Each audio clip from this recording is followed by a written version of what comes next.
Kada neko od naših sportista ostvari uspeh u inostranstvu, o tome se najpre čuje i priča. Ali kako stojimo sa umetnošću i mladim nadama koje stupaju na daske koje život znače? Da li ste, na primjer, znali da su balerine šestogodišnjakinje osvojile prvo mesto na međunarodnom prvenstvu u Riminiju? Ovog jutra sa nama Ivana Ivanovska-Ilić, njihov koreograf i profesor u baletskom studiju, i mlada Sara Jankov, balerina. Dobro jutro, dobrodošli. Dobro jutro. Ko će prvi da priča, Ivana ili Sara? Ivana će prva pričati. Ivana će prva pričati. Ivana, dobro jutro još jednom. Dobro jutro. Kako je to izgledalo? To je bilo pre bukvalno nekoliko dana, dakle, međunarodno takmičenje u Riminiju. Jeste, to je bilo 22. maja u Italiji. Bilo je vrlo uzbudljivo. Krenuli smo sa 35 balerina iz Surčina i krenuli smo prijavili smo 12 koreografije, od toga 10 je osvojilo prvo mesto, a 2 koreografije drugo mesto. To su deca uzrasta od 4 do 10 godina, tako da su putovala celu noć i ceo dan i bile su vrlo, vrlo motivisana da osvoje medalju.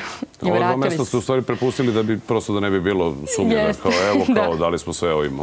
To su bili u solo kategoriji, devojčice osvojile drugo mesto, ali su sa grupnom koreografijom osvojile prvo mesto. Koliko je bilo tamo takmičara? Bila velika gužva? Bilo je oko 1500 takmičara iz 15 zemalja. I to je bilo jedno nezaboravno iskustvo, posebno za devojčice koje prvi put putuju, a za ove koji putuju više godina sa nama, oni su navikli da osvajaju medalje, tako da oni su rekli pa mi se ne vraćamo ako ne osvojimo medalje. To je za mene svaki put onako još dodatna motivacija i, da kažem, i stres. Šta će biti ako ne osvoje? Da se ne naljuti, ne razočaruje. Saro, da li je bio naporan put do Italije? Pa onako. Koliko sendviča je bilo spremljeno za usput? Nećeš da mi kažeš. Dobro, koliko se baviš baletom? Ajmo ovako. Pa... bavim se baletom zato što... 2 godine, ili tako? 2 godine, da. Dobro, znači počela si sa 2 godine, sad imaš 4. Koliko imaš ti sa godina? 6. Ja imam 6. Odlično, znači baviš se od svoje 4. godine. I kako ti uopšte palo na pamet da se baviš baletom? Pa zato što mi se sviđa da igram balet i zato što volim da igram koreografije i da... Kostimi su super, jel da? I kostimi su super i... Moram da te pitam nešto za tvoje mlade drugarice koje možda gledaju ovoga jutra. Dakle, ne ove koje već igraju sa tobom, nego neke koje bi se možda odlučile da postanu balerine. Da li boli ono kad stanete na prstiće? Kako se to zove? Je li to plije? Releve. Releve, da. Releve, dobro. Je li boli to ili imate nešto ispod tih, u tim baletankama? Ne boli, zato što imamo... To imaju neke starije balerine, mi nemamo, pošto mi... Da, starije balerine imaju špic patike, a one još uvijek u mekani. A vi imate mekane patike? Pa onda bih mogu i ja, ako biste mi dali mekane patike. Dobro, moram da pitam, koja ti najdrža koreografija? Meni Labudice. Labudice?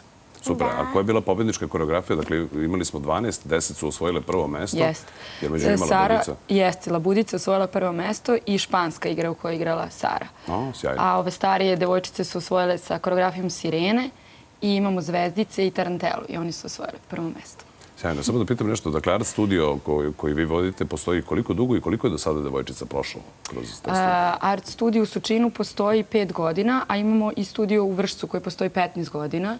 I do sada je prošlo u Surčinu sigurno preko 150 devojčica i najveća naša ponos je što su ostale, što se nisu ispisale. Imamo znači decu koje 5 godina su tu i od početka treniraju i dalje su motivisane isto kao da su prvi dan.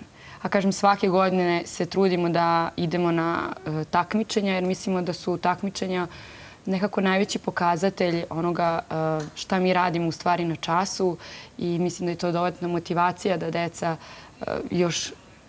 još više nastupaju, jer ipak javni nastup na sceni to je ono što njima najviše znači i gde mogu najviše prakse da steknu. Ja znam dosta ljudi koji imaju javni nastup problem, ali evo prilike da se prevaziđe i na ovaj način. Sad, da li je kasno kad bi neko poželio, recimo, neka devojčica da se bavi sa 16 ili 20 godina? Kad je zapravo pravo vreme da se počne sa baletom? Za klasičan balet je u redu da se počne do 9. 10. godine.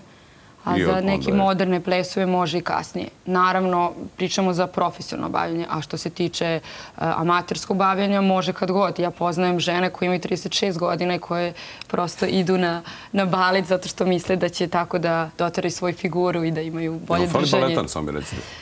Fali nam baletan. Da li bi želeo da dođeš? Razmislit ću o tome ozbiljno, ali ovo me zaista fascinira. Dakle, balerine iz Ravnice, balerine iz Surčina.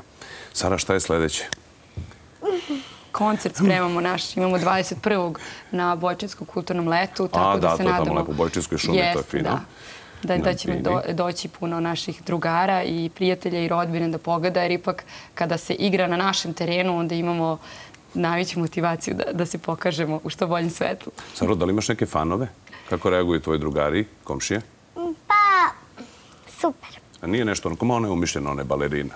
Pusti ona u nekom svom svetu. Jel prihvataju to? Ja sam pročitao u jednom novinskom članku da si ti prvo malo plakala kada si počela da igraš balet.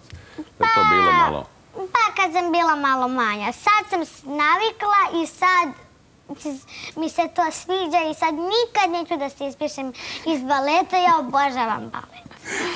Odlično. Odlično.